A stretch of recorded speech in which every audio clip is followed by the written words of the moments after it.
పేద మధ్యతరగతి ప్రజలు మాత్రమే వస్తారు. వాళ్ళకు ప్రైవేట్ ట్రీట్మెంట్ చేసుకునే స్తోమత ఉండదు. ప్రభుత్వ ఆసుపత్రిలో సౌకర్యాలు లేవు, అన్ని రకాల ట్రీట్మెంట్ జరగదు అనుకునేటువంటి ఒక భయం వాళ్ళ ఒకటి ఉంది.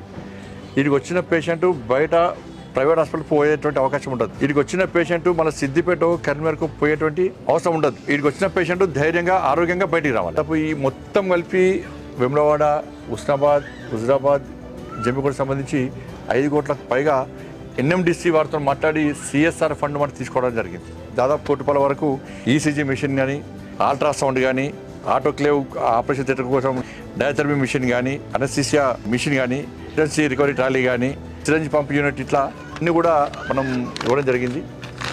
గతంలో 4 కోట్ల రూపాయల ద్వారా కూడా అనేక హాస్పిటల్స్ కూడా మనం వివిధ రకాలుగా సహకారాలు అందించడం జరిగింది. గవర్నమెంట్ హాస్పిటల్కి వచ్చేది ఎవరు వస్తారు? పేద మధ్యతరగతి ప్రజలు మాత్రమే వస్తారు. వాళ్ళకు ప్రైవేట్